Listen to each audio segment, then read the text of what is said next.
Horror कहानियां थी। कौन थी वो? मैं 8 महीने की प्रेग्नेंट थी और अपनी डिलीवरी के लिए अपने मायके गई थी। माँ ने मुझे फोन पर बताया, घर के पीछे की तरफ जो खाली जमीन थी ना, वहां पर एक नया कमरा बनवा लिया है। इतने सालों के बाद जैसे ही अपने घर में कदम रखा, कुछ अलग सा लगा। माँ, ये घर के पीछे की तरफ नया कमरा बनवाने की क्या जरूरत थी? अरे बेटा, घर के पीछे दूर दूर तक खाली जमीन है। तेरे पापा को कई दिनों से लग रहा था कि यहाँ पर एक कमरा बनवा लेंगे तो ताजा हवा मिल जाया करेगी। अब तो ये सब छोड़ और चल जल्दी से दूध पी ले। माँ, मैं थोड़ी देर में पी लूंगी, आप सो जाओ। मैंने दूध का गिलास उठाकर उस खिड़की में रख दिया। पता नहीं कब आंख लगी। अचानक से खिड़की के पल्लों के खड़कने की तेज आवाज आई। दूध का गिलास धड़ाम से जमीन पर आ गिरा। जमीन पर गिरते ही दूध का रंग लाल हो चुका था। मैंने खिड़की से झांक कर बाहर देखा। चारों तरफ धुप अंधेरा था। उस अंधेरे की तरफ से कुछ आवाजें आ रही थी, जैसे छोटे बच्चे आपस में खिलखिलाकर मस्ती कर रहे हो।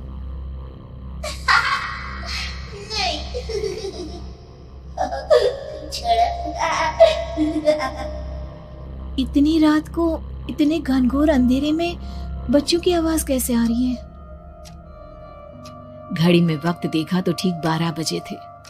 देखकर मैं सन्न रह गई। बुरी आत्माओं और भूतों की कई कहानियां मैं सुन चुकी थी। वक्त भी कुछ ऐसा ही था। ऊपर से मैं प्रेग्नेंट। सुना था कि ऐसे वक्त में अक्सर बुरी आत्माएं औरतों का पीछा करती है, तो क्या मेरे पीछे भी? पसीने से तरबतर बड़ी मुश्किल से, जैसे कांपते हाथों से मैंने उस खिड़की को बंद किया। जल्दी से जल्दी उस कमरे से बाहर निकलकर माँ के पास जाने के बारे में सोचा, लेकिन जैसे ही दरवाजे की तरफ पलटी, लगा कोई साया हवा की स्पीड से दरवाजे के सामने से गुजर गया। मेरे गले में अटक कर रह गई। मैं जोर से चीख कर माँ को बुलाना चाहती थी, लेकिन वो आवाज खुद मेरे कानों तक नहीं पहुंच पा रही थी। तो माँ तक कैसे पहुंचती? खिड़की के पल्ले एक बार फिर तेज हवा के झोंके से धड़ाम करके खुल गया और पूरी ताकत से मैं चीख पड़ी। जानती थी मेरी चीख की आवाज सुनकर कुछ ही सेकंड में माँ वहां पहुंच जाएगी, लेकिन ऐसा कुछ हुआ ही नहीं। मेरा कलेजा डर के मारे फटा जा रहा था। आखिर माँ ने मेरी आवाज क्यों नहीं सुनी? इतनी गहरी नींद में तो माँ कभी नहीं सोती। ठीक पीछे खुली हुई वो खिड़की। मुझ में इतनी ताकत नहीं बची थी कि मैं पलटकर उस तरफ देख भी सकूं। हवा का एक सनसनाता हुआ झोंका उसी वक्त मेरे कानों से आकर टकराया। लगा जैसे किसी ने दबी हुई आवाज में धीरे से मुझसे कहा, चली जाओ यहाँ से। मैंने दोनों हाथ अपने कानों पर रख लिए और एक बार फिर ताकत लगाकर जोर से चीखने की कोशिश की। माँ! पापा! मेरी आवाज उस कमरे की दीवारों से टकराकर वापस मुझे ही सुनाई दे रही थी। जितनी ताकत के साथ मैंने चीखने की कोशिश की थी, कुछ ही देर बाद उससे कहीं ज्यादा तेज और दर्दनाक चीख मुझे सुनाई देने लगी। ये आवाज ठीक मेरे पीछे खिड़की से आ रही थी। वो आवाज मेरे कानों में पिघलते हुए लोहे की तरह गिर रही थी। उन आवाजों में हैवानियत थी। वो आवाजें किसी इंसान की नहीं है, इतना मैं समझ चुकी थी। कांप रहे हाथों से मैंने अंधेरे में कुछ ढूंढने की कोशिश की। तभी अचानक मेरा हाथ बेड पर रखी टॉर्च पर पड़ा। किसी तरह ताकत लगाकर टॉर्च का बटन ऑन किया, लेकिन ये क्या? सामने दरवाजे पर 3 छोटी लड़कियां खड़ी हुई थी। उनके हाथ में स्टील के चमचमाते हुए चाकू थे। मैं घबराकर लड़खड़ाई और पीछे की तरफ हटी, लेकिन तब तक वो मेरे पास आ चुकी थी। उनकी गर्दन टेढ़ी थी और उनके हाथों के वो चाकू मेरे पेट को निशाना बनाने को तैयार। मैं जोर से चीखी, नहीं, छोड़ दो मेरे बच्चे को, मत मारो, मत मारो, छोड़ दो मेरे बच्चे को। सोनाली, क्या हुआ बेटा? तू इतनी डरी हुई क्यों है? उठ बेटा, क्या हुआ? हड़बड़ाकर मैंने अपनी आंखें खोली। देखा तो दिन निकल आया था। माँ मुझे जगा रही थी। मेरा चेहरा पूरा पसीने से लथपथ था। क्या हुआ बेटा, तुमने कोई बुरा सपना देखा क्या? मैं अभी तक अपने पूरे होश में नहीं थी। वो मेरे बच्चे को मार देगी माँ। वो लड़की मेरे बच्चे को। मैंने घबराकर अपने पेट को छुआ। सब कुछ ठीक था। और वो दूध जो रात को यहाँ पर गिर गया था, उसका रंग लाल हो गया था। माँ ने हंसते हुए दूध का गिलास मुझे दिखाया। तुमने दूध पिया ही नहीं, पूरा का पूरा ऐसे ही रखा हुआ है। तुमसे कहा था ना सोनाली, सेहत के लिए लापरवाही ठीक नहीं बेटा। लेकिन मैंने तो सब कुछ अपनी खुली आंखों से देखा था। ये सपना कैसे हो सकता है?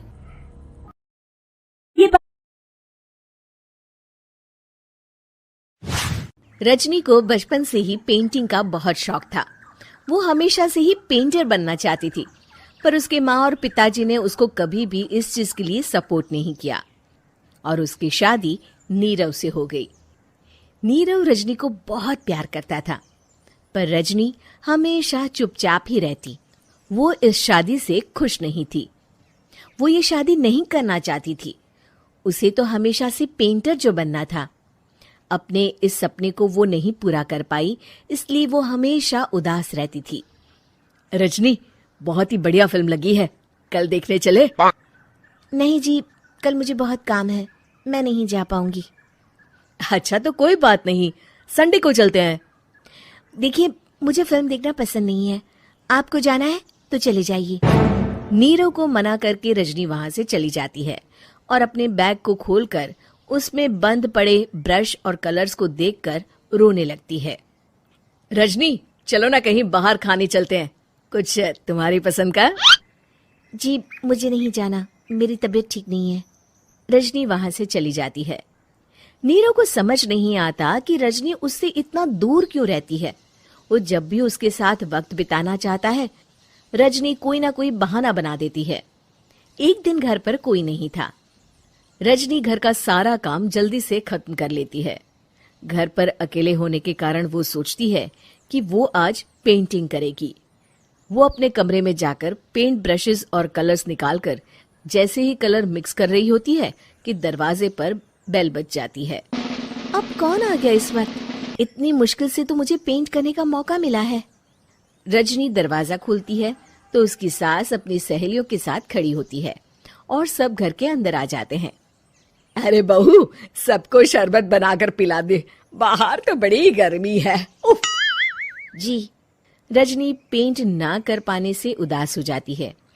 उसे गुस्सा भी आ रहा होता है कि उसने इस शादी के लिए हाँ क्यों कह दी। वो रसोई में जा रही होती है कि उसकी सास उसे रोकती है। बहू, सबके खाने का भी इंतजाम कर लेना, आज का लंच तो ये सब यहीं करेगी। हाँ।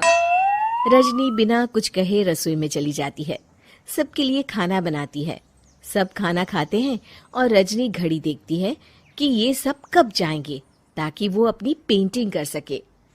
जब शाम होती है तब सब चले जाते हैं अपने घर। अरे बहू, सब तेरे खाने की तो बहुत तारीफ कर रहे थे, सबको बहुत अच्छा लगा खाना। आपको मुझे सुबह बताना चाहिए था ना कि आपकी सहेलियां आ रही हैं। पता भी है कितना वक्त लगा सारा खाना बनाने में। अरे बहू, तू ऐसे कैसे बात कर रही है मुझसे? तो और कैसे बात करूं? मैं इस घर की कोई नौकरानी नहीं हूं कि इतना काम करूंगी। रजनी अपने कमरे में जाकर दरवाजा बंद कर लेती है। शाम को जब नीरव आता है तो उसकी माँ उसे पूरी घटना के बारे में बताती है। क्या रजनी ने आपसे इस तरह बात की माँ? हाँ, और पता नहीं उसे क्या हो गया है, शाम से बाहर भी नहीं आई है। मैंने तो कई बार आवाज दी, खाना भी नहीं खाया उसने। तू ही बात करके देख ले बेटा। नीरव अपने कमरे का दरवाजा खटखटाता है। रजनी, दरवाजा खोलो, मैं हूं। रजनी दरवाजा खोलती है और फिर वापस जाकर अपने बिस्तर पर लेट जाती है। रजनी, माँ से बात करने का ये क्या तरीका है? मैंने कोई गलत बात नहीं की है। अरे तुम क्यों ऐसे बर्ताव कर रही हो सबके साथ? क्या तुम इस शादी से खुश नहीं हो? रजनी कुछ नहीं बोलती। अरे बताओ मुझे रजनी, क्या ये शादी तुम्हारी मर्जी के खिलाफ हुई है? हाँ, मैं ये शादी कभी नहीं करना चाहती थी।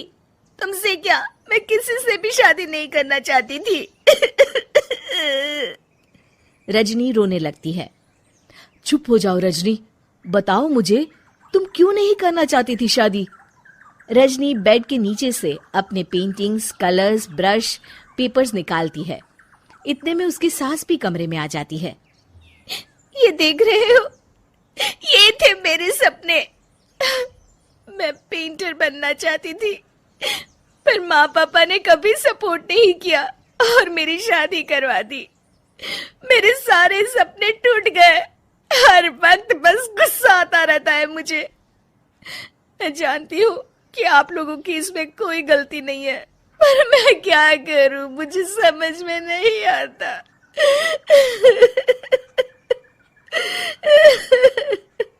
रजनी फूट फूट कर रोने लगती है।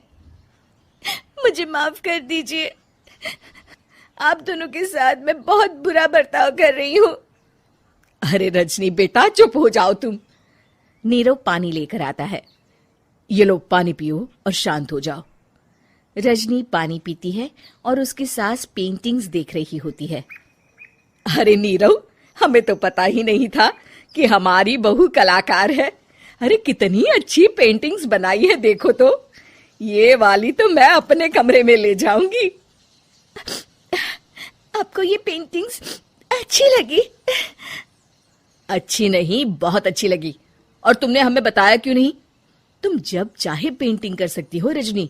हम तुम्हारे सपनों को पूरा करने में तुम्हारा पूरा साथ देंगे। हाँ बेटा, हम कला की कद्र करते हैं। हम कलाकार तो नहीं, पर मुझे गर्व है कि मेरी बहू एक कलाकार है। रजनी, नीरव और सास तीनों हंस पड़ते हैं।